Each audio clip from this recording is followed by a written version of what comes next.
All right, ladies and gentlemen, welcome back to the channel. Tonight, we're going to be talking about the Washington Commanders. Big time matchup this upcoming weekend against the Philadelphia Eagles.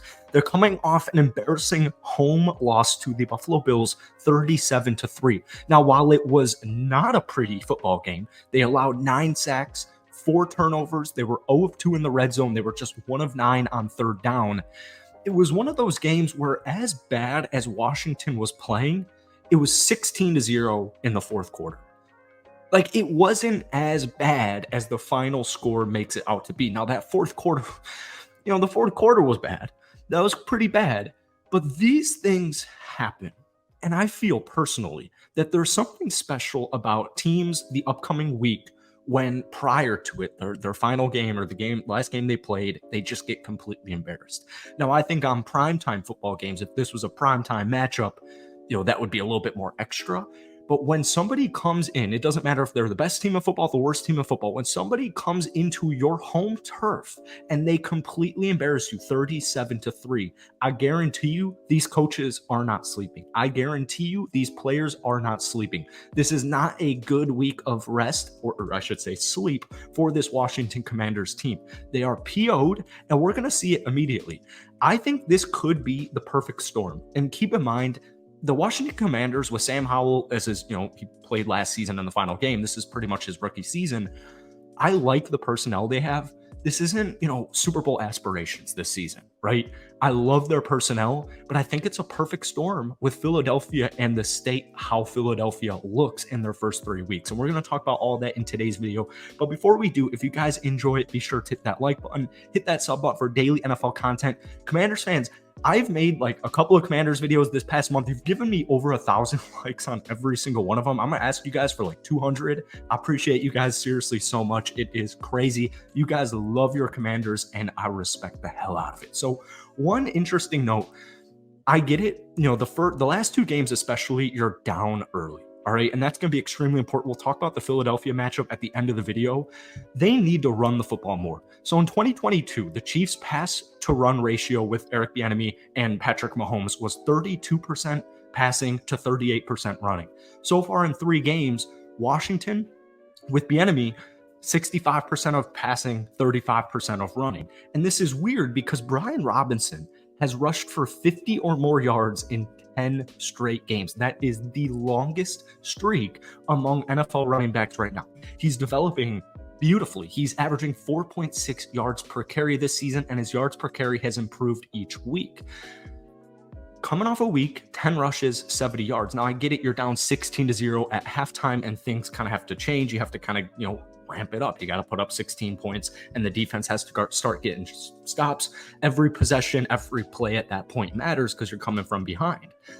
Regardless, especially against Philadelphia, I've watched, and this is like probably the first time in my whole life I've watched all 3 of the Philadelphia Eagles' first 3 games.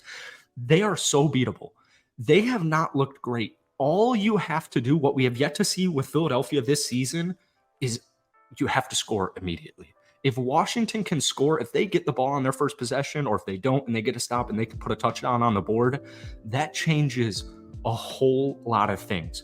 But regardless, Sam Howell needs to trust his instincts. And we're going to talk about college in just a second. But according to Grant Paulson, there's a stat that accounts for how well QBs avoid letting pressures become sacks. So pressure to sack percent is the percent of time pressure becomes a sack. Howell currently in the National Football League is dead last. He's at a 39.6%. For example, Tannehill's at 35.1, Derek Carr's at 31.4, but then we have Patrick Mahomes coming in at number 1 at 2.6%. Unfortunately for Sam Howell, this was a huge issue in his entire tenure at North Carolina. In his final season among Power 5 quarterbacks in his draft class, Sam Howell ranked 1st in sacks taken with 45 and 1st in pressure to sack ratio at 30.8%. Now, however, this sounds so negative. He was 1st in deep ball attempt rate at 19.3%. So we know Sam Howell can play. We know the defense can play. But once again, this is a process. This is not a sprint. This is a marathon. This is not a 1-year thing.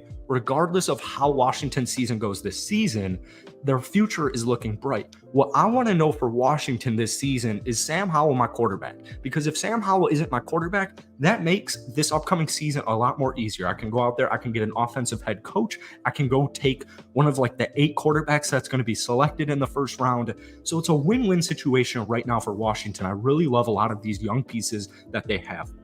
One thing they've done a very good job of, they're still they're moving the chains. They're number 3 in the National Football League, averaging 5 yards per rush. I need to see more rushing.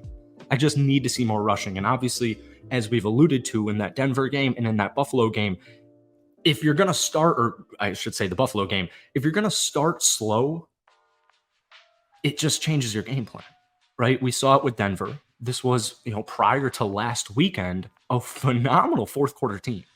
So 3 games into the regular season, Sam Howell's 4 games into his NFL career. To just put it bluntly, these things just happen. These are just things that happen. When we take a look at Washington statistics, everything's going to be skewed because first off, we've only played 3 games, but the way those games also play a role. Like, for example, Washington's only averaging 19 points per game this season. That's only 19th in the league. They're averaging, and I think Washington has a top 10 defense. They're giving up 29 points per game. That's 5th to last in the National Football League. I need to see this team control the trenches. I need to see it. I personally think Sam Howell has had plenty of time. Now, when you're playing a team like Buffalo, which could very easily be the best defense in the National Football League, I don't think anybody's going to dispute that they're a top 5 defense when it's all said and done, especially right now, even without Von Miller. The defense is loaded. I mean, they're loaded. And thankfully, as we alluded to, it was 16-0 in the fourth quarter. It wasn't as bad as the final score made it to be. Yeah, the fourth quarter was bad, but these are fixable things. And this final point here is something I've really tried to hammer home on. I don't want to use the word rebuilding team, but just, maybe not like a powerhouse, not a non-Buffalo, non-Kansas City, whatever it is. Context does not matter at all. It doesn't matter at all. We're only 3 weeks into the season. We've got week 4, 2 days away. Nobody is talking about the week 1. Oh, they only beat Arizona by 4 points. Nobody's talking about that. Oh, they only beat the 0-3 Denver team by 2 points. Nobody's talking about that. By the end of the season, we're not going to be looking back at Washington and being like, well, it was a good season, but they lost 37-3 in the 3rd week of the season. It's not college football. The context doesn't matter. What I will say is this: a win would go a long way, because if Washington does want to make a playoff run, or if they want to get into the playoffs, you're in an extremely difficult division. You're going to have to beat Philadelphia. You're going to have to beat Dallas. You're going to have to beat New York. This is a game that Washington, if they win it, the tides have completely turned. Now, don't get upset if they don't win it, because Philadelphia made the Super Bowl last season. You've got Chicago on a short week this upcoming Thursday. You've got Atlanta, and then you've got New York. So there's winnable games. It's the National Football League. No week is easy, but it's a process. All right. I think this is going to be a very, very much better. I know that was not how you say words. This is going to be a much better second half team.